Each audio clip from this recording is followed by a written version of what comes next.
El centinela y el alquimista. Encuentro en el kilómetro cero. El sol de mediodía en Jalisco no perdona. Caía como plomo derretido sobre el asfalto de la carretera federal, haciendo que el horizonte vibrara en ondas de calor que distorsionaban la realidad. Mi hermana, la teniente Elena Gallegos, no se inmutaba.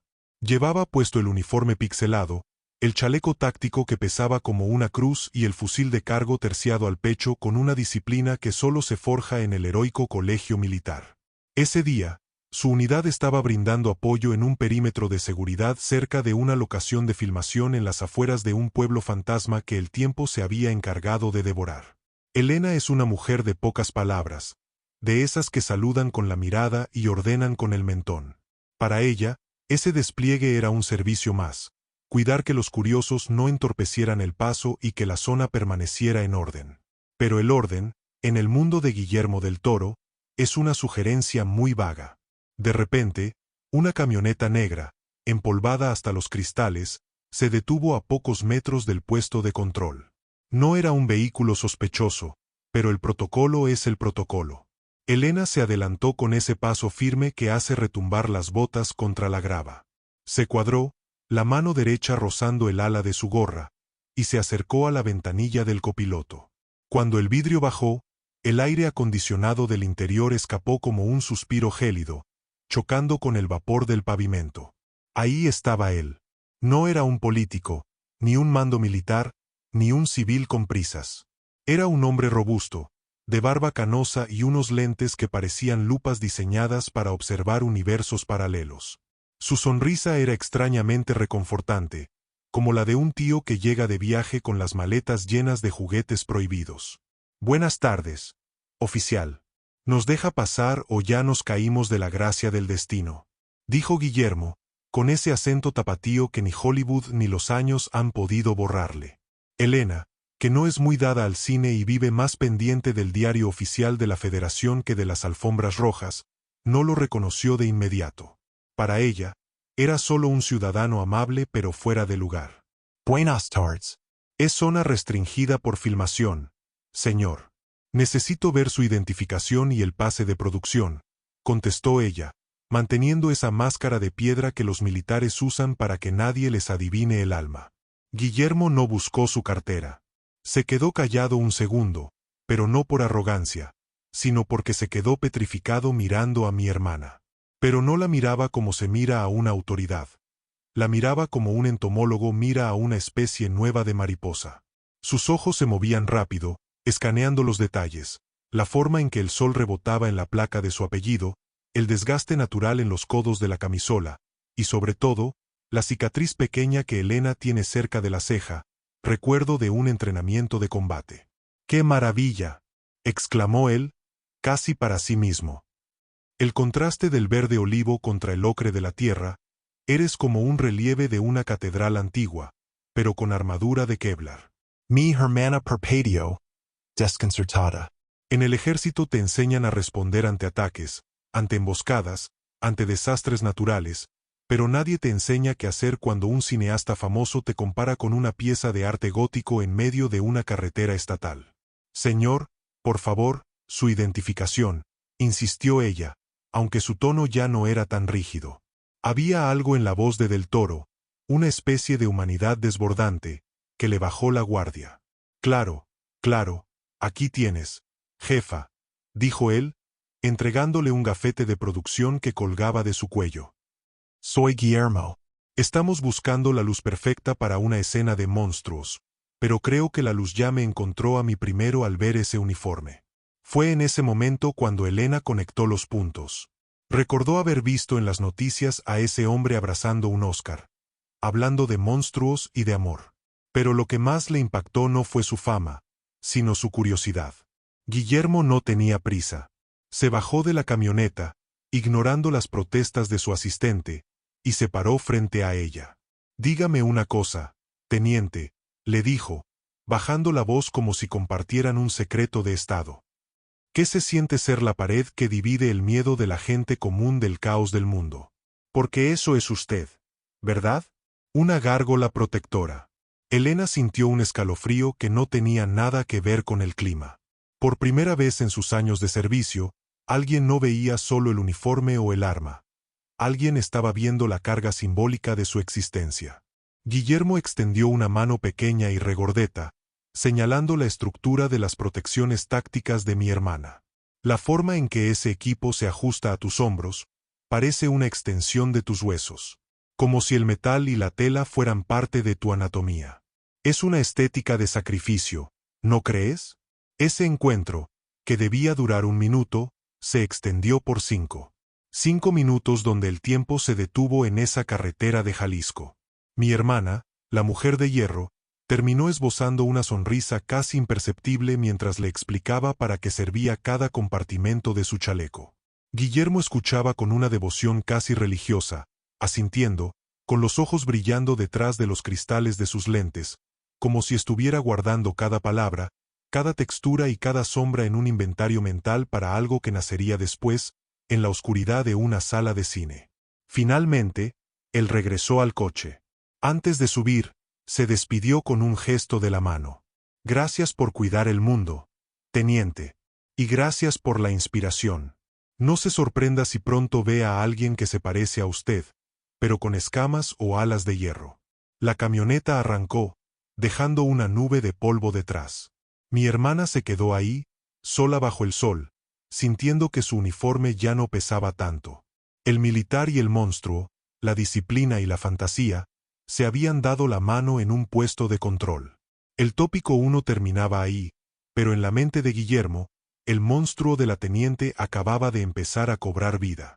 El ojo del alquimista, el cuaderno negro y la anatomía del deber.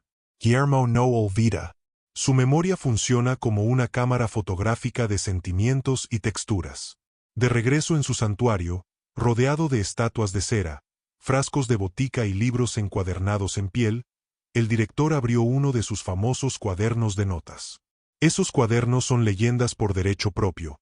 Están llenos de una caligrafía apretada y dibujos que parecen sacados de un sueño febril de Leonardo da Vinci. Esa noche, el nombre de Elena no aparecía en las páginas, pero su esencia sí. Guillermo comenzó a trazar líneas nerviosas con una pluma estilográfica. No estaba dibujando a una mujer, estaba dibujando una sensación.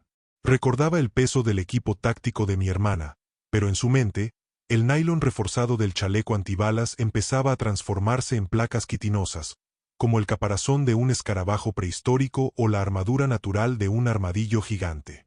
Es la geometría de la protección, murmuraba Guillermo mientras el roce de la plumilla sobre el papel era el único sonido en la habitación. Es el peso de la responsabilidad convertido en fisonomía. Para Del Toro, los detalles que para nosotros son cotidianos, para él son revelaciones. Se quedó obsesionado con la forma en que el casco de Elena enmarcaba su rostro, ocultando su humanidad detrás de una máscara de funcionalidad militar. En su dibujo, ese casco empezó a fusionarse con el cráneo de una criatura. Ya no era un accesorio quitapón, era parte del cuerpo. La visera táctica se convirtió en un órgano sensorial múltiple, una hilera de ojos negros y profundos que podían ver en el infrarrojo, en el pasado y en el miedo del enemigo. Lo que más le había fascinado era la paradoja de mi hermana, una mujer joven, de facciones suaves, envuelta en una maquinaria diseñada para la guerra.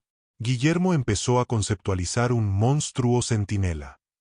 No un monstruo que asusta por maldad, sino uno que impone respeto por su función. Un ser que nace para cuidar una frontera entre dos mundos, tal como Elena cuidaba aquella carretera federal. En las anotaciones al margen de sus dibujos, escritas en ese español tapatío tan suyo mezclado con términos en latín, Guillermo anotó: la criatura no ataca, la criatura vigila. Su armadura es su piel. El dolor del mundo no le llega porque ha decidido ser el escudo. Ojo con la cicatriz de la ceja, que sea una marca de nacimiento en el cuero del monstruo, un recordatorio de que la paz siempre cuesta una herida. A medida que avanzaba la noche, el dibujo cobraba una vida aterradora y hermosa. Guillermo se levantó para buscar un libro sobre uniformes antiguos de la Gran Guerra, comparando las correas de cuero con el sistema molle del chaleco de Elena. Para él, mi hermana era un anacronismo viviente. Era un caballero medieval perdido en el siglo XXI, y esa era la clave de su monstruo. La criatura tendría correajes que parecían tendones y placas pectorales que vibraban con el latido de un corazón cansado pero firme. Se detuvo un momento a observar el color. Recordó el verde olivo del uniforme, pero bajo el sol de Jalisco, ese verde se veía amarillento, casi como el color de un musgo seco o de una ciénaga estancada. Decidió que su criatura tendría esa pigmentación. Un color que le permitiera fundirse con el paisaje mexicano, con la tierra roja y los matorrales espinosos. No quería un monstruo de plástico de Hollywood. Quería algo que se sintiera como si hubiera emergido del mismo barro que los hombres que patrullan la sierra. Su asistente entró en el estudio con un café humeante, rompiendo el trance. ¿Otro fantasma, jefe?, preguntó el joven, mirando de reojo los bocetos. Guillermo soltó una carcajada ronca, esa risa que parece que le sale desde las botas, y señaló el dibujo de una figura imponente, una mezcla de soldado y deidad prehispánica, con manos grandes que sostenían algo que no era un fusil, sino un báculo de obsidiana. No, Millo. No es un fantasma. Es un testimonio. Conocí a una mujer que es una montaña con botas. Si voy a crear un guardián para la puerta del infierno en la próxima película, tiene que tener la mirada de esa teniente. Tiene que tener esa soledad digna del que sabe que su trabajo es estar donde nadie más quiere estar. El director cerró el cuaderno con un golpe seco. La imagen de mi hermana ya no le pertenecía solo al ejército mexicano. Ahora vivía en el bestiario de uno de los hombres más imaginativos del planeta. Elena seguía en su cuartel, limpiando su arma y revisando su lista de guardia, sin sospechar que en una oficina oscura en Los Ángeles o en Guadalajara, su rostro estaba siendo transformado en el de un ángel caído hecho de metal y cicatrices. Este era el proceso de Del Toro, observar lo humano hasta encontrar lo divino o lo monstruoso, y en la rigidez militar de Elena, él había encontrado la arquitectura perfecta para su siguiente creación. El monstruo ya no era una idea, era un diseño técnico esperando ser construido por los maestros del maquillaje y los efectos especiales. El tercer encuentro no fue en una carretera polvorienta, sino en la quietud engañosa de una carpa de producción, semanas después, cuando la unidad de mi hermana fue asignada para escoltar el equipo pesado de la película a través de una zona de difícil acceso en la sierra. Ahí, entre el olor a café de olla y el humo de las plantas de luz, se dio la verdadera comunión de almas. Guillermo, sentado en una silla de lona con su nombre grabado, la invitó a sentarse. Ya no era el director y la escolta, eran dos mexicanos compartiendo la noche, esa noche mexicana que siempre parece esconder algo detrás de los huizaches. Dime la verdad, teniente, soltó Guillermo, mientras le pasaba un pocillo de peltre. En esas guardias de madrugada, cuando el radio se queda mudo y hasta los grillos se callan, ¿qué es lo que realmente ven allá afuera? Y no me digas que nada, porque los militares y los locos somos los únicos que sabemos que la oscuridad tiene ojos. Elena, que siempre ha sido un bloque de granito, suspiró. Quizás fue el cansancio acumulado o la forma tan honesta en que el gordo la miraba, pero esa noche decidió soltar el peso de lo que no se pone en los informes oficiales. Le contó de aquella vez en la Sierra Madre, cuando su pelotón acampó en un valle que no aparecía en los mapas viejos. Le habló de cómo los perros de la unidad empezaron a aullar no hacia afuera del campamento, sino hacia arriba, hacia las copas de los árboles que se mecían sin que hubiera una gota de aire. Vimos algo, Guillermo, le dijo ella, bajando la voz, casi en un susurro para que sus subordinados no la oyeran. No eran menosos, and I eran civils.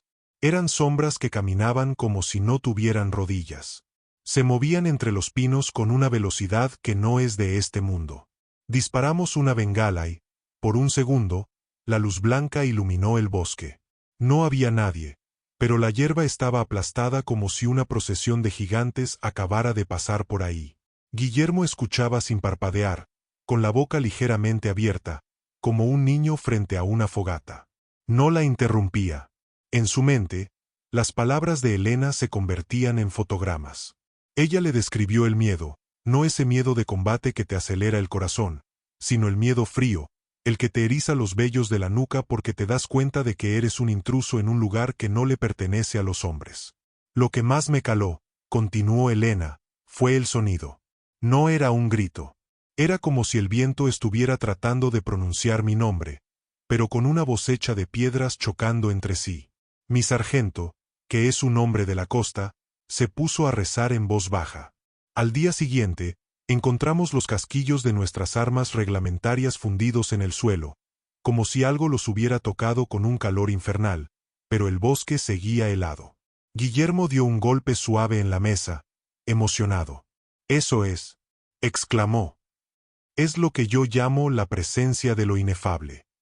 Ustedes, los militares, son los últimos exploradores de los rincones olvidados de México. Ustedes entran a donde ni el gobierno ni la ley llegan, y ahí es donde lo viejo, lo que estaba aquí antes que nosotros, todavía respira. Lo que viste, teniente, no era un enemigo, era el dueño de la casa que se asomó a ver quién hacía tanto ruido». Elena se sorprendió al ver que Guillermo no intentaba buscarle una explicación lógica. Para él, los monstruos no eran alucinaciones por falta de sueño, eran verdades geográficas. Entonces, él le devolvió el relato. Le contó de sus propios monstruos, de cómo desde niño veía criaturas a los pies de su cama y de cómo hizo un pacto con ellos. Si lo dejaban ir al baño en paz, él les dedicaría su vida. «Tú y yo hacemos lo mismo, Elena», le dijo Guillermo con una seriedad que la dejó helada. «Tú patrullas el mundo físico con tu fusil para que la gente duerma tranquila. Yo patrullo el mundo de los sueños con mi cámara para que la gente aprenda a amar a sus demonios. Los dos nos enfrentamos a lo que los demás prefieren ignorar». En esa carpa, la realidad militar y la fantasía cinematográfica se fundieron. Elena le habló de la danza de los venados en el norte y de las historias de nahuales que los soldados de origen indígena cuentan en los dormitorios del cuartel. Guillermo, a cambio, le explicó por qué sus monstruos siempre tienen algo de humano y algo de sagrado. Fue una charla de 2 horas que para mi hermana valió más que cualquier medalla al mérito. Por primera vez, entendió que su uniforme no solo era para la guerra, sino que era una armadura contra lo desconocido. Y Guillermo, por su parte, obtuvo el ingrediente secreto para su criatura. El relato de primera mano de alguien que ha mirado al abismo en el silencio de la Sierra Mexicana y no ha parpadeado. Cuando Elena se levantó para relevar a la guardia, Guillermo la tomó de la mano un momento. «Gracias por el informe, teniente. Mañana mismo cambio el diseño de los pies de la criatura. Ahora sé que no caminan, que flotan sobre la hierba sin romperla. Acabas de darle a mi monstruo su propia alma mexicana». Elena salió a la oscuridad de la noche serrana, pero esta vez, al mirar los árboles, ya no sintió el miedo frío. Sintió que, en algún lugar de la imaginación de ese hombre gordo y genial, ella y sus historias ahora eran inmortales. La carne de silicón y el eco del uniforme. Cuando Elena entró al inmenso hangar convertido en estudio, el olor a pólvora y sudor de los cuarteles fue reemplazado por un aroma penetrante a resina, pintura fresca y látex. Era un caos controlado de cables, luces y pantallas verdes. De pronto, entre la multitud de técnicos, apareció Guillermo. Se veía agotado, con las ojeras más profundas que de costumbre, pero sus ojos brillaban con esa chispa de creador que acaba de robarle un secreto al fuego. «Llegas justo a tiempo, jefa», le dijo Guillermo, dándole un abrazo que olía a café. «Hoy es el cámara test. Vamos a ver si tu espíritu aguanta el peso de la cámara». La llevó hacia una zona en penumbra. En el centro, sentado en un banco, un actor de casi 2 metros de altura, extremadamente delgado, estaba siendo ensamblado. Lo que Elena vio la dejó muda. No era un alienígena, ni un demonio tradicional. Era una criatura que respiraba autoridad y cansancio. El diseño era un espejo distorsionado de la propia Elena. La criatura llevaba una especie de exoesqueleto orgánico que imitaba, detalle por detalle, el correaje del chaleco táctico que mi hermana usaba en sus patrullajes. Pero no era tela, parecía una mezcla de hueso, cuero curtido por siglos de sol y una sustancia que brillaba como la obsidiana. Las placas pectorales tenían la misma inclinación que el blindaje de Elena, y en el hombro izquierdo, donde los militares llevan el parche de la bandera o de su unidad, la criatura tenía una serie de crestas óseas que formaban una silueta casi idéntica al escudo nacional. «Mira la cara, Elena», le susurró Guillermo. «No le puse ojos donde nosotros los tenemos». El rostro de la criatura era una superficie lisa, pulida como un casco balístico, pero en lugar de cristal, tenía una hilera de hendiduras verticales que palpitaban suavemente. Lo más impactante, sin embargo, era una marca profunda que cruzaba la parte superior de lo que sería su frente, una réplica exacta, casi quirúrgica, de la cicatriz que Elena tiene en la ceja. «Es el centinela del umbral», explicó Del Toro, mientras los iluminadores ajustaban un foco cenital que hacía que la criatura proyectara una sombra imponente. «No es un monstruo que viene a devorarnos. Es el que se queda atrás para que nosotros podamos correr. Es un soldado que ha servido por 1000 años en una guerra que nadie recuerda». Elena se acercó, rompiendo el protocolo que dictaba su entrenamiento. Estiró la mano y tocó el antebrazo de la criatura. El material estaba frío, pero al tacto se sentía como la piel de alguien que ha pasado mucho tiempo en el desierto. Era áspero, resistant, inquebrantable. En ese momento, se dio cuenta de que Guillermo había capturado algo que ella nunca había podido poner en palabras: la soledad del servicio. La criatura no se veía aterradora. Se veía digna, cargada con un peso invisible que solo otro soldado podría reconocer. «Le pusimos el mecanismo hidráulico en las piernas para que camine como tú», le confió un técnico de animatrónica.